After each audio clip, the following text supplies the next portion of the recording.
Morning students. So last class में क्या study कर रहे थे हम लोग? लास्ट क्लास में हम लोगों ने multiplication on a number line कैसे करते हैं ये हम लोगों ने देखा था। ठीक है, एक नंबर लाइन पर मल्टीप्लिकेशंस कैसे किए जाते हैं ये हम लोगों ने देखा था। एंड आई होप जो होमवर्क मैंने आपको दिया आप लोगों ने वो कंप्लीट भी किया होगा। ओके, नेक्स्ट हम लोग स्टार्ट करते हैं अपनी नेक्स्ट टॉपिक जो आज हम लोग पढ़ने वाले हैं। कौन सा टॉपिक? मल्टीप्लिकेशन, फैक्ट्स या प्रॉपर्टीज, प्रॉपर्टीज ऑफ मल्टीप्लिकेशन या फैक्ट्स ऑफ मल्टीप्लिकेशन। कि मल्टीप्लिकेशन के क्या फैक्ट्स होते हैं या क्या प्रॉपर्टीज होती हैं। ठीक है, सो मल्टीप्लिकेशन का फर्स्ट फैक्ट या प्रॉपर्टी क्या होता है कि अगर हम किसी डिजिट को, जैसे मैं 5 into 4 राइट करती हूँ तो भी आंसर 20 आता है। ठीक है, या मैं 4 into 5 लिखती हूँ तो भी आंसर 20 आता है। मतलब मैंने ऑर्डर चेंज किया ना, यहाँ तो मैंने 5 पहले लिख दिया, यहाँ 5 बाद में, ऊपर मैंने 4 पहले लिख दिया एंड बाद में लिख दिया एंड यहाँ पर 4 मैं पहले लिख चुकी हूँ। ठीक है, 5 into 4 करूँ या 4 into 5 करूं, आपका आंसर ऑलवेज 20 ही आएगा। ठीक है, मतलब ये प्रॉपर्टी कैसी हो गई? Order property. ठीक है, प्रॉपर्टी कौन सी हो गई? Order property. ठीक है, कि मैंने जो नंबर्स हैं उनका ऑर्डर चेंज किया फिर भी आंसर सेम आ रहा है। 5 into 4 किया तो भी आंसर 20 आ रहा है एंड अगर मैंने 4 into 5 किया तो भी आंसर 20 आ रहा है। ठीक है, 5 into 4 equals to 4 into 5 equals to answer is 20. Okay, second property, अगर मैं किसी भी डिजिट को मतलब किसी डिजिट को 1 से मल्टीप्लाई करती हूँ तो मेरे पास आंसर सेम डिजिट नंबर आएगा। ठीक है, तो क्या आएगा मेरे पास आंसर? Same digit number. और अगर मैं किसी नंबर को 0 से मल्टीप्लाई करती हूँ तो आंसर में ऑलवेज मेरे पास 0 आएगा।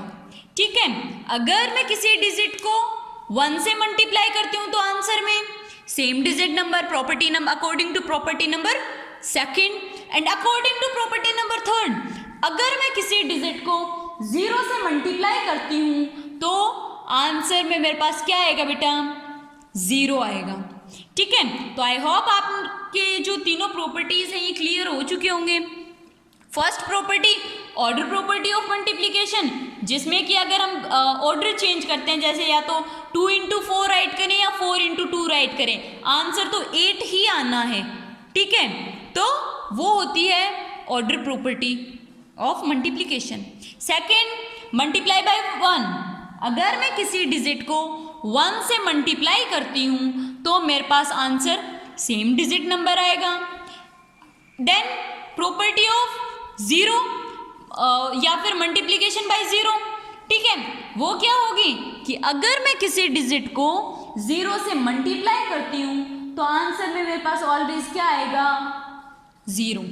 आंसर में मेरे पास ऑलवेज क्या आएगा? 0। ठीक है, तो ये तीनों प्रॉपर्टीज हम लोगों ने स्टडी की हैं।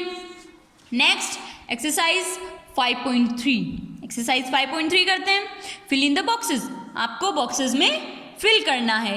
ए, 8 into 5 equals to, मैंने क्या कहा? According to property number first, order property of multiplication, अगर हम ऑर्डर चेंज करते हैं तो हमारा आंसर भी सेम आता है। ठीक है, सो अगर मैं 8 into 5 करूं या 5 into 8 करूं तो आंसर क्या रहेगा? सेम रहेगा। 8 into 5 equals to 5 into 8, 9 into 5 equals 5 into 9 equals to 9 into 5, 10 into 4 equals to 4 into 10. Okay, next D, 4 into 8 equals to 8 into 4, 6 into 1 according to property number second, अगर मैं किसी डिजिट को 1 से मल्टीप्लाई करती हूँ तो आंसर में मेरे पास सेम डिजिट नंबर आता है।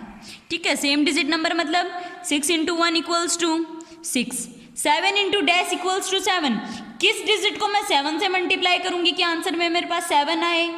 7 into 1 equals to 7. Okay, 8 into 0 according to property number third. अगर मैं किसी डिजिट को 0 से मल्टीप्लाई करती हूँ तो आंसर में ऑलवेज मेरे पास क्या होगा, 0 आएगा.